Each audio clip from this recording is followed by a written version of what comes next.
Wasallam. Yang kami hormati dan kami muliakan Bapak Kadis saya selaku Kota Banda Aceh beserta seluruh staf. Yang kami hormati seluruh pengurus BKM dan Majelis Imam Masjid Darul Makmur Kampung Tambarosken. Yang kami hormati Bapak Kecil beserta seluruh kampung, beserta seluruh perangkat kampung, Bapak-bapak, ibu-ibu sidang jamaah tadi, insyaallah safari dakwah malam Ahad ini juga dipadukan dengan 3 hari keluar di jalan Allah jamaah dari dai perkotaan, dan insyaallah yang akan menyampaikan tausiah pada malam yang mulia ini yaitu salah seorang anggota daripada dai perkotaan Kota Banda Aceh yang terhormat Dr. Tengku Haji Habizal LC Jamaah. Warahmatullahi taala wabarakatuh. Alhamdulillah alladzi faddala al-masjid 'ala sa'ir al-makan. Asyhadu an la ilaha illallah wahdahu la syarika lah syahadatan tunirul qalba wal lisan. Wa asyhadu anna sayyidana Muhammadan 'abduhu wa rasuluh wa safiyuhu wa khaliluhu habibuhu adda al-amanata wa ballagha ar-risalata wa kashafa hadhihi al-umur. Allahumma salli wa sallim 'ala hadha an-nabiy al-karim wa 'ala alihi wa sahbihi ajma'in, amma ba'd. Ayyuhal hadirun al-muslimun rahimakumullah, ittaqullaha haqqa tuqatih wa la tamutunna illa wa antum muslimun.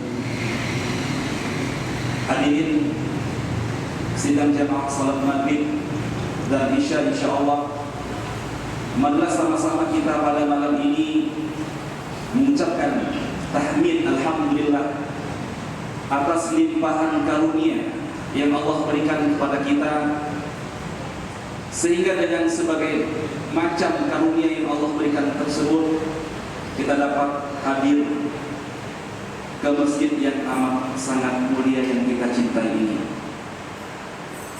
Apapun aktivitas yang kita kerjakan di dalam rumah Allah ini semua kaitannya adalah dengan iman yang ada dalam diri kita ini. Hari ini kita mengucapkan iman ini, ternyata ini akan kita bawa sampai kita mati, bahkan sampai kita bertemu dengan Allah Subhanahu wa taala. Maka yang kita bangun hari ini, yang kita bina, yang kita terus rajut keimanan kita ini, inilah yang menjamin kita untuk kelak kita bertemu dengan Allah Subhanahu wa taala. Maka dari itu Allah Subhanahu wa taala mengatakan dalam Al-Qur'an, yarfa'illahu alladhina amanu minkum. Yarfa'illahu alladhina amanu minkum. Allah mengangkat derajat orang-orang yang beriman di antara kamu itu. Subhanallah. Allah mengangkat derajat orang-orang yang beriman di antara kamu itu. Salah satu bentuk keimanan kita hadirin rahimakumullah adalah kita mengembalikan fungsi masjid ini sebagai rumah Allah Subhanahu wa taala. Salawat beruntaikan salam tak luput kita sampaikan pada penghulu alam besar Muhammad sallallahu alaihi wasallam, yang beliau cinta dengan masjid, yang beliau selalu hidup di masjid, yang beliau selalu mengadakan majlis ta'lim di masjid, yang beliau hari-harian dalam kehidupannya selalu dalam masjid. Beliau selalu memberikan motivasi kepada sahabatnya tentang masjid. Dan beliau juga, hadirin rahimakumullah, Allah Subhanahu wa taala jemput dia di masjid, dan kita semua juga ketika kita kembali kepada Allah, kita juga akan pulang ke masjid. Jadi kalau malas-malas kita ke masjid, ya menjelang wafat, waktu kita meninggal dunia, pasti kita disolatkan di masjid. Jadi orang meninggal pun diperkenalkan lagi ke masjid. Kenapa? Ini menunjukkan bahwa inilah rumah yang kokoh, rumah yang abadi sisi Allah paling mulia di bumi ini adalah masjid. Bahkan saya akan membaca sedikit di berita-berita online itu, ketika orang naik, ini yang bercahaya hanya masjid, yang lain itu tenggelam semuanya, tidak nampak oleh kelihatan. Di sini berarti ahabul makan wa ahabul bilad, tempat yang paling dicintai, yang paling disukai oleh Allah Subhanahu wa taala masjid waktu itu terbukti dan terlihat dalam dunia nyata saat ini hari ini ada Allah singgung dalam Al-Quran itu wa minhum man yaqulu bi afwahihim wa lam tu'min qulubuhum, dan di antara mereka itu ada yang dia mengatakan beriman kepada Allah dengan mulut mereka tetapi hati mereka itu tidak beriman. Iman itu harus kita benarkan dengan hati kita, dan buktinya kita duduk di masjid seperti sekarang ini sampai nanti ajal menjemput kita. Amin. Hadis rahimahumullah. Hadis Rasulullah sallallahu alaihi wasallam bersabda, "Idza ra'aytumur rajula ya'tadul masajida fastashidu lahu bil iman." Ini perlu diingat. Apabila kamu melihat seseorang ya'tadu bil masajid, yang dia membiasakan diri dengan masjid. Kata-kata ya'ta, biasa, membiasakan diri, bukan orang yang datang tiba-tiba ke masjid. Kita sekarang ada juga orang yang datang tiba-tiba ke masjid. Bagaimana membuktikan ya'ta itu? Kata-kata ya'ta, membiasakan diri di masjid. Kalau dia sholat wajib, nggak enak kalau bukan di masjid.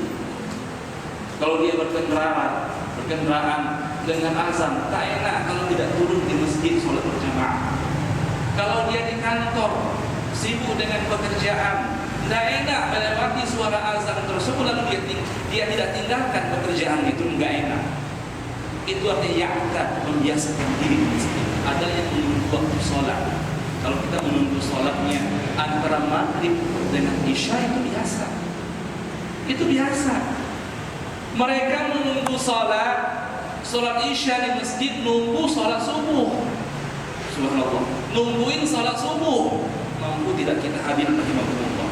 Yang kita khawatirkan iman itu bisa luntur, karena kata Rasul, al-iman yazidu wa yanqus, yazidu bil ta'ah wa yanqusu bil maksiyah.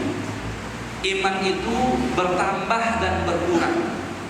Dia bisa bertambah kalau dia berbuat taat, dia bisa berkurang atau turun daripada volumenya kalau dia berbuat maksiat kepada Allah. Contoh, kalau kita sering ke masjid, ya, membiasakan diri ke masjid, atau kita biasa mendengarkan pengajian, itu enak rasa hati kita, enak rasa diri kita, sehingga kita merasa iman kita sedang melambung tinggi. Ketika azan berkumandang, itu langsung tancap gas dan langsung kita menuju ke tempat sholat kita.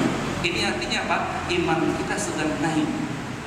Coba kalau kita berteman dengan orang jahat, atau suatu hari mungkin pernah iman kita menurun, kita bersahabat dengan orang-orang nggak tahu di mana-mana, orang yang jahat. Coba rasakan ketika azan berkumandang itu, pasti enggan hati kita untuk memenuhi. Maka ada ulama mengatakan, untuk mengetahui kadar iman kita itu amat mudah. Apakah kita itu beriman atau tidak, itu amat mudah. Caranya apa? Caranya ukur saja. Ketika orang mengajak kebaikan, kita langsung pergi tanpa berpikir apa-apa, itu artinya iman kita sedang naik. Dan sebaliknya, kalau seandainya orang mengajak kita kepada keburukan, kita itu nggak berpikir apa-apa, langsung kita kerjakan, itu tandanya iman kita tidak ada. Ini yang harus kita rawat, iman ini. Yang inilah yang harus bersama kita selalu, sehingga kita, Allah Subhanahu wa taala menutup ajal kita dengan iman. Amin ya rabbal alamin. Orang yang selalu terpaut hatinya, yang suka dengan masjid, yang suka untuk mengerjakan sholat berjamaah di masjid, membaca Quran dan sebagainya, hadir rahimakumullah, i'tikaf, maka orang tersebut berhak untuk mendapatkan pernaungan daripada Allah Subhanahu wa taala di hari kiamat kelak. Ini hadis ini mungkin sering kita baca. Masjid Allah Subhanahu wa taala, dalam pandangan sebagian orang, memakmurkan masjid itu hanya dengan membangun, membuat megah daripada bangunan masjid. Tidak, tidak. Bahkan kalau seandainya orang itu berlomba-lomba dan berbangga-bangga untuk membangun sebuah masjid, itu petanda kiamat sudah dekat. Lihat sekarang ini, di mana-mana di kota-kota besar pasti orang berlomba-lomba untuk menghiasi masjid. Ini hadis sahih yang saya dapat kata Rasul, la taqumu sa'ah hatta yatabahan nas bil masajid. Tidak akan bangkit hari kiamat atau tidak akan terjadi hari kiamat sehingga manusia berbangga-bangga dan berlomba-lomba di dalam membangun bangunan masjid. Ini kalimat Allah ini menunjukkan kepada kita berbangga-bangga kita membangun masjid dengan menghias gedung yang tinggi, itu ternyata pertanda kiamat akan dekat. Rasulullah SAW menyuruh kita memakmurkan masjid mengisi masjid tersebut dengan aktivitas-aktivitas sebagaimana yang dilakukan oleh Rasulullah SAW pada zaman itu. Mengisi kegiatan-kegiatan yang bisa membangun umat Islam baik secara rohani kepada Allah maupun dari segi ekonomi dalam tataran kehidupan ini. Dalam beberapa referensi atau marajid yang saya dapatkan itu ada beberapa cara kita untuk memakmurkan masjid Allah Subhanahu wa taala, beberapa cara untuk memakmurkan masjid itu. Yang pertama adalah dengan menghidupkan kajian keislaman atau pengajian. Kita menyayangkan memang setelah Ramadan berakhir itu pengajian sudah jarang di masjid. Tidak seperti biasa lagi. Ramadan kita lihat pada bulan Ramadan itu orang-orang maghrib itu, isya itu, tarawih itu ada kultum tarawih, nanti subuh juga ada kultum, zuhur juga ada sampai penuh. Tapi yang kita sayangkan habis Ramadan masjid kita ada lagi pengajian. Seakan-akan kita tutup kepada pengajian itu hanya pada bulan Ramadan saja. Rasulullah menjadikan masjid Rasul itu sebagai halaqah, sebagai tempat pengajian. Sebab apa? Sebab dalam sebuah hadis Rasulullah SAW bersabda, "Majtama'a qaumun yatluna kitab Allah wa yatadarasuna bainahum illa nazalat 'alaihimur rahmah wa huffat 'alaihimul malaikah wa dzakarahum Allahu fi man 'indahum."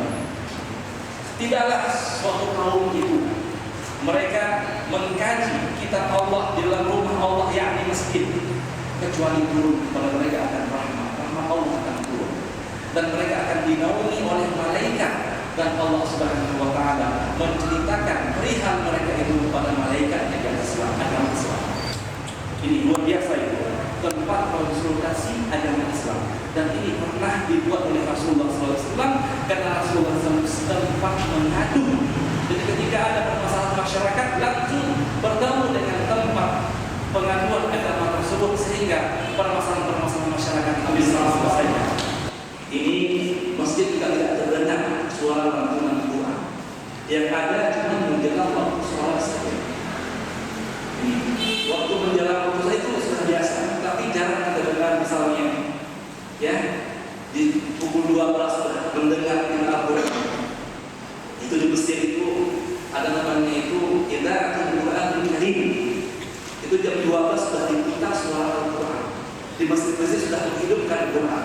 Jadi orang sudah tahu waktu sholat itu sudah dekat. Kita mungkin 5 menit mau azan baru kita hidupkan Quran. Dan juga itu yang menghidupkan adalah bukan orang tapi kaset yang mengaji. Seharusnya adalah orang yang mengaji, sehingga yang berpahala itu adalah orang bukan kaset. Jadi juga ini harus yang kita pikirkan, menghidupkan masjid dengan membaca Al-Quran, sehingga dengan itu masjid itu bisa menjadi hidup dan nampak akan suara. Saya ingin sedikit membicarakan tentang apa sih pahalanya kita sholat di masjid itu. Apa sih keuntungannya bila kita bandingkan dengan sholat di rumah? Bahwa langkah kita itu dihitung oleh malaikat. Langkah kita itu dihitung oleh malaikat. Dalam sebuah hadis Rasulullah SAW bersabda, "Afdhalus salati ajran aktsaruhum masyyan." Afdhalus salati ajran aktsaruhum masyyan. Sebaik-baik salat itu dan yang paling banyak pahalanya adalah salat yang dikerjakan dengan dia banyak berjalan menuju masjid. Banyak berjalan. Ini berjalan dengan kaki ini menunjukkan bahwa sunnah hukumnya berjalan kaki dengan kata-kata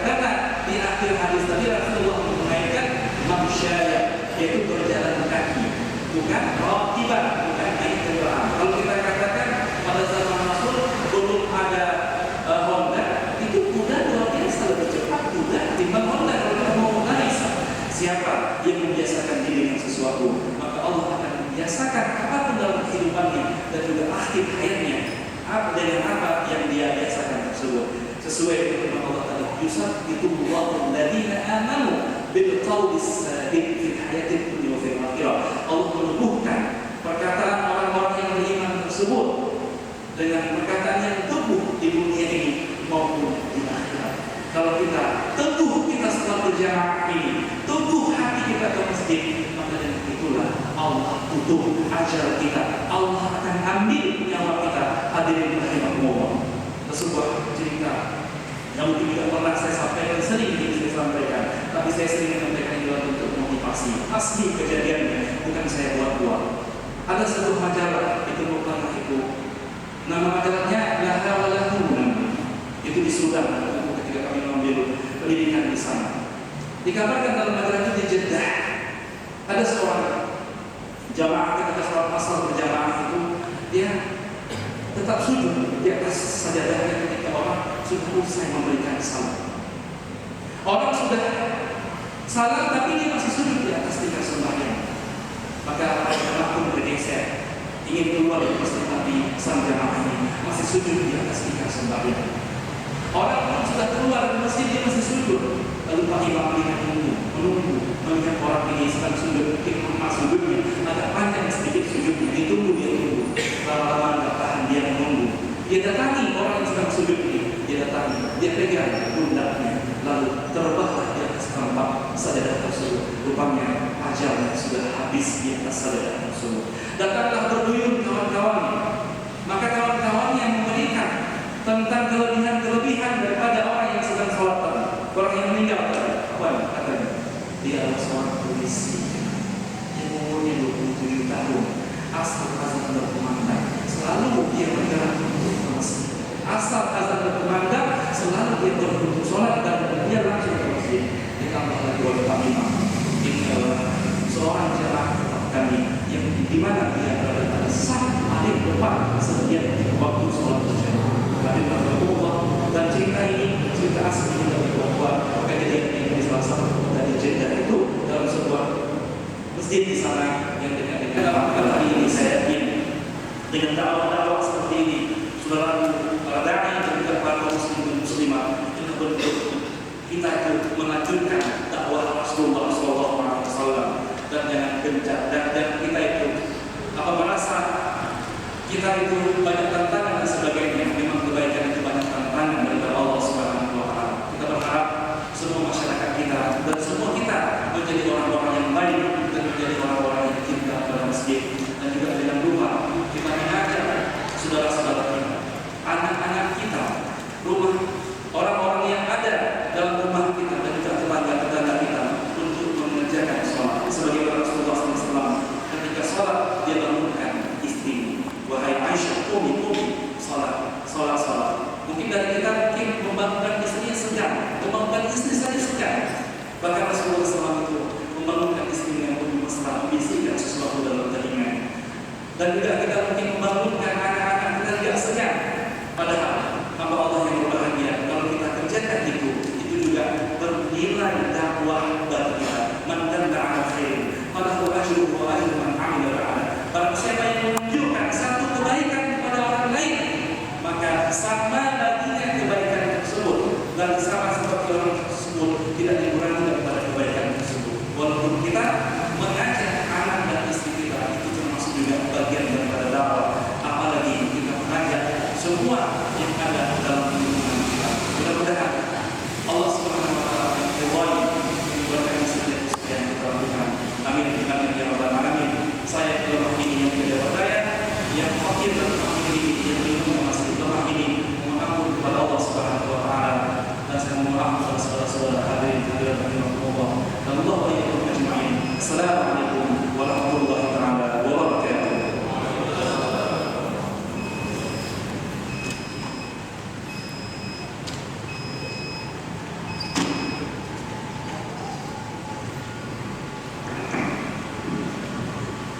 Alhamdulillahirrahmanirrahim. Terima kasih sama-sama kita lakukan kepada guru kita Tunku Haji Dr. Abdul yang telah menyampaikan betapa pentingnya usaha atas kebenaran Allah, para dai dan dai yang dirahmati Allah. Alhamdulillah, jamaah dari perkotaan juga dalam usaha membangun masjid. Insyaallah 3 hari 3 malam beriktikaf di masjid dan rumah ini, dan insyaallah sudah berjalan 2 hari, masih ada 1 malam 1 hari lagi. Maka mari apa yang disampaikan oleh penceramah kita tadi, dan niat amal bagi yang mau bergabung, insyaallah malam ini kita akan berjamaah mengetuk pintu-pintu rumah orang-orang muslim untuk mengajar bagi yang berjamaah. Insyaallah malam Ahad depan safari dakwah kita yaitu di Menasak Kampung Gece Kaya Jatuh. Menasak Kampung Gece Kaya Jatuh, kalau di situ disebutnya Masjid Mini. Masjid ini berdirinya mantan Sekda Provinsi Aceh Bapak Malik Ridwan Badek. Jadi kalau dari belakang menuju ke arah jalan itu Residen dan Broto sebelah kanan setelah dipandang. Jadi demikian untuk dapat dimaklumi dan sampaikan kepada sahabat-sahabat kita yang lain, malam Ahad depan safari dakwah kita di Menasak Kampung Gece Kaya Jatuh. Demikian untuk dapat dimaklumi karena waktu Isya sudah tiba. Nanti ada 2 pengumuman lagi setelah Isya baru kita sampaikan. Kita yang taufiq wal hidayah. Assalamualaikum warahmatullahi wabarakatuh.